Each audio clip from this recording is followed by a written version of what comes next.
Simple recipes with गौरीमध्ये सगळ्यांचे मनापासून स्वागत. आज आपण बनवणार आहोत लाल भोपळ्याची मिरचीच्या फोडणीवरची अगदी 10 ते 12 मिनिटात बनणारी भाजी.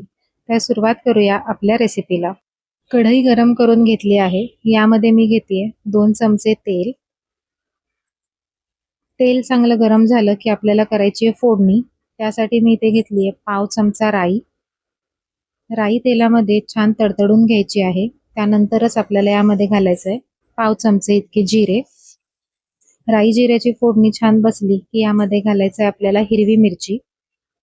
भोपळा हा चवीला गोड असल्यामुळे मिरचीचं प्रमाण मी माझ्या चवीनुसार घेतलेलं आहे. तुम्हाला जसं तिखट आवडतं तसे तुम्ही मिरचीचा वापर करू शकता. कढीपत्त्याची पानं थोडी कुस्करून घातली आहेत म्हणजे त्यांचा सुगंध खूप छान येतो फोडणीमध्ये. पाव चमचा हिंग घातलेला आहे आणि आता यामध्ये एक मोठा चिरलेला बारीक कांदा घालायचा आहे. सोबतच मीठ आणि हळद घालून घ्यायची आहे. आता हा कांदा 1 ते 2 मिनिटं तेलावरती छान परतून घ्यायचा आहे. 1 ते 2 मिनिटं तेलावरती कांदा परतून झाल्यावर यामध्ये घालायचे आहेत भोपळ्याचे तुकडे. तर भोपळा मी इथे हा छान बारीक चौकोनी तुकडे करून घेतलेला आहे. खरं तर भोपळा पटकन शिजतो, पण छान आपण असा जर बारीक करून घेतला तर अगदी 10 मिनिटात ही भाजी तयार होते. भोपळा सुद्धा आपल्याला तेलावरती 2 ते 3 मिनिटं चांगला परतून घ्यायचा आहे. चवीला मुळातच गोड असल्यामुळे मिरचीचं प्रमाण मी इथे थोडं जास्त घेतलंय, कारण आपण यामध्ये मसाला वापरणार नाही आहोत. जर तुम्ही मसाला वापरणार असाल तर मिरचीचं प्रमाण थोडं कमी घ्या.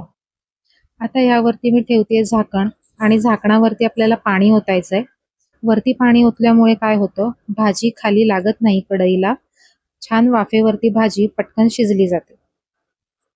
5 ते 7 मिनिटांनी एकदा झाकण आपल्याला उघडून बघायचंय. भाजी चेक करायची खाली लागली आहे का. तर तुम्ही बघू शकताय अजिबात वरती वाफ ठेवल्यामुळे खालती भाजी अजिबात कढईला कुठेही लागलेली नाहीये. पुन्हा ही भाजी आपण एकसारखी करून घ्यायची आहे आणि वरती पुन्हा ताट ठेवून आपल्याला एक 5 ते 7 मिनिटं आणखीन वाफ घ्यायची आहे. आता या ताटावरचं जर पाणी कमी झालं असेल तर यामध्ये तुम्ही आणखीन थोडंसं पाणी ओतायचंय आणि 5 ते 7 मिनिटं आपण याला अजून वाफ देऊयात. तर 5 मिनिटांनी मी झाकण पुन्हा काढलेलं आहे. पुन्हा एकदा भाजी आपण एकसारखी करून घेऊयात. भोपळा तुम्ही बघू शकताय, दिसायलाच दिसतोय की व्यवस्थित शिजला गेलेला आहे. तरी पण आपण एकदा चेक करून बघूया. सुरीने मी दाखवते भोपळा किती व्यवस्थित शिजला गेला आहे ते. तर बघा, अगदी सहज भोपळ्याचा तुकडा पडतोय म्हणजे ही आपली भाजी तयार झालेली आहे. अगदी 10 ते 12 मिनिटात पटकन अशी ही भाजी तयार होते.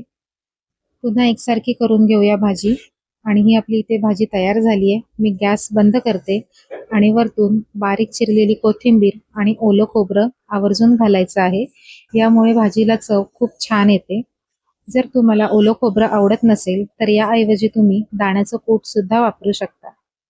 तर बघा, इथे ही आपली भोपळ्याची झटपट अशी बनणारी भाजी तयार झालेली आहे.